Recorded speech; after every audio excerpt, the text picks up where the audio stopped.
e colocar aqui também mais informações com o nosso André Anelli, que está por lá. Anelli, conta aí de que maneira que isso está pegando também nos bastidores e nas discussões aí do Congresso Nacional. Bem-vindo, meu amigo.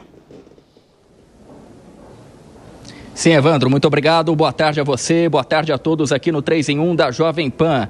É, de fato, aqui no Congresso Nacional, uma surpresa para alguns o fato de, até então, fevereiro, Mendonça Filho ser o vice-líder da oposição aqui lá na Câmara dos Deputados e agora, então, ter sido escolhido pelo presidente da Comissão de Constituição e Justiça da Casa, Paulo Azy, como o relator dessa proposta de emenda à Constituição que dá mais poderes para que a União passe, então, a contribuir com a segurança pública nos estados, principalmente, e também nos municípios. Então, essa escolha acaba sendo uma surpresa, principalmente para parlamentares governistas aqui no Congresso Nacional. Mas, mesmo assim, ainda há uma certa cautela em relação a esses apoiadores do governo, porque acreditam que a medida tem potencial de receber aqui a aprovação também no Legislativo, uma vez que ela sofreu alterações nos últimos meses para agradar os governadores que até então eram contrários a essa medida e que agora, então,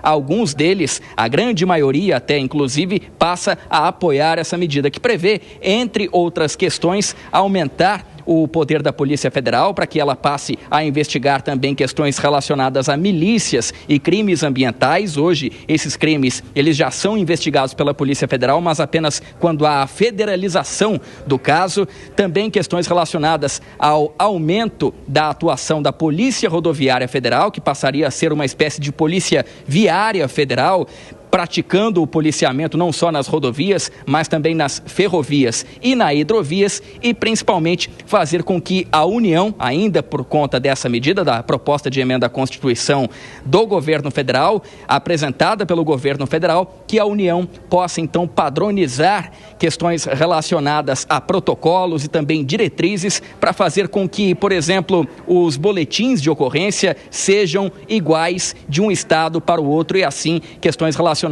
à pesquisa de criminalidade e também pesquisa da vida pregressa daquele acusado possam ser facilitadas e assim haver uma comunicação integrada entre as polícias. Então, por conta das alterações que já foram feitas junto aos governadores, atendendo às demandas estaduais, a expectativa é que mesmo com o Mendonça Filho na relatoria, ele que já foi vice-líder da oposição na Câmara dos Deputados, essa medida pode sim ser aprovada no Congresso Nacional e aprovada primeiramente na Comissão de Constituição e Justiça.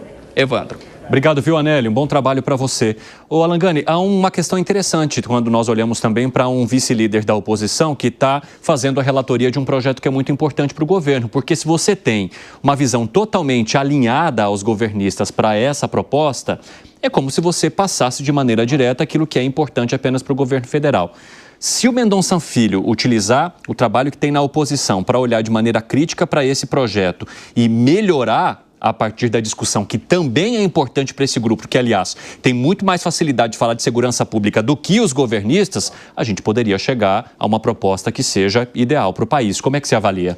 Não, eu vejo que o nome dele é muito oportuno. Ele fez um bom trabalho à frente do Ministério da Educação, um trabalho técnico, nada ideológico. Eu acredito até que a reforma da educação proposta pelo governo Temer foi a proposta mais pé no chão, foi uma proposta bastante realista e tomara que ele traga, esta visão mais pragmática para aperfeiçoar a tal da PEC da segurança. O que traz um certo incômodo em relação a essa PEC é justamente a perda de autonomia por parte das polícias estaduais e municipais, tendo que seguir diretrizes do governo federal. Não me parece que o governo federal seja o maior exemplo de combate à criminalidade. Agora, uma sugestão, dado que ele seria aí o relator, é colocar a questão das fronteiras nessa PEC da segurança, ou seja, ampliar, deixar muito claro os limites das interferências do governo federal nas polícias estaduais e municipais, mas também cobrar um aperfeiçoamento do arcabouço penal no Brasil, que é muito frágil ainda. Ô, Alangani, eu entendo essa crítica ao fato da tentativa, aí, segundo alguns governadores do governo federal, tomar conta de tudo. Por outro lado, eu queria propor um debate a você,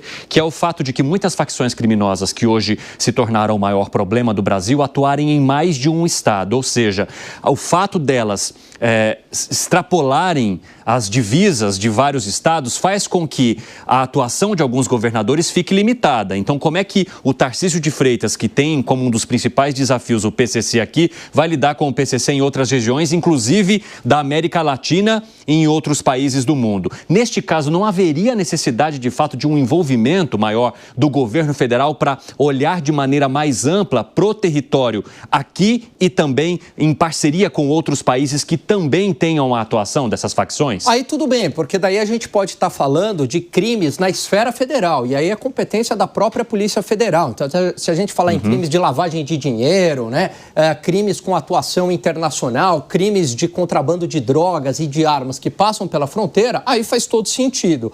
Agora, o que eu vejo, talvez o receio seja obrigar a polícia estadual a seguir uma determinada diretriz colocada pelo governo federal, e muitas vezes essa polícia estadual até funciona, né? O gargalo está lá na ponta da Justiça. Ô, Piperno, a relatoria do Mendonça Filho traz também uma característica do União Brasil, que é a quantidade de visões divergentes dentro de um mesmo partido que, em tese, caminha com o governo federal, porque tem acesso ao primeiro escalão por meio dos ministérios. Ou seja, Mendonça Filho seria um integrante mais distante do governo federal nessa parceria que ele tentou construir com o partido para formar essa frente ampla. Como é que você avalia esse relacionamento e o quanto isso pode ou não interferir na proposta que o governo federal colocou agora sob análise do Congresso Nacional? Eu avalio como uma grande chance de realmente o Congresso formatar um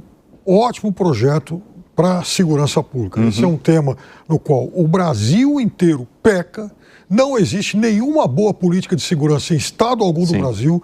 Todas elas, sempre, historicamente, foram lixos. A sua pergunta para o Alan ela é muito pertinente porque, por exemplo, Comando Vermelho nasceu no Rio de Janeiro, PCC aqui em São Paulo.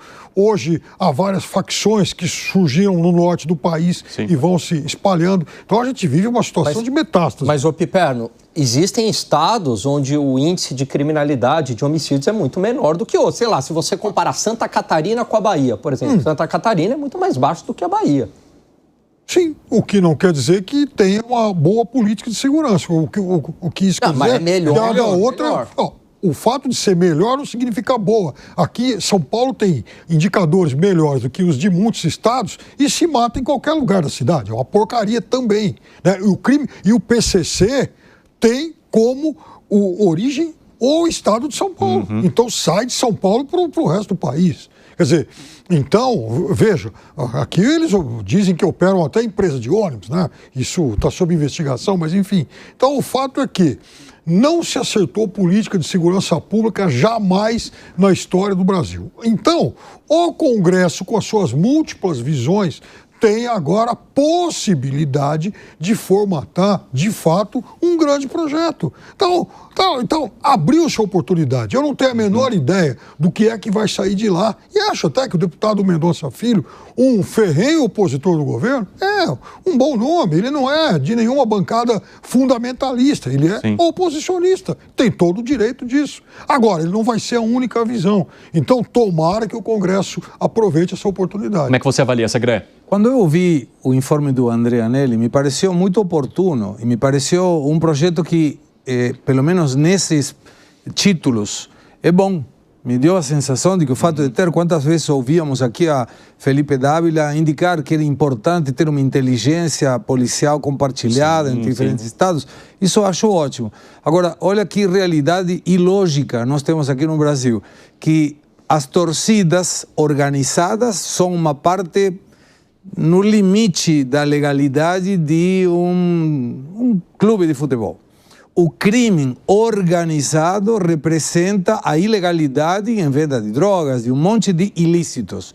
A única coisa que não está organizada é a política pública de segurança. É curioso, porque falamos de torcida organizada, mas é no limite da ilegalidade às vezes. Crime organizado, e está organizado para ir contra os direitos gerais da população. Precisaríamos uma PEC organizada, de segurança, que possa combater as coisas que teoricamente são organizadas, mas que são ilegais.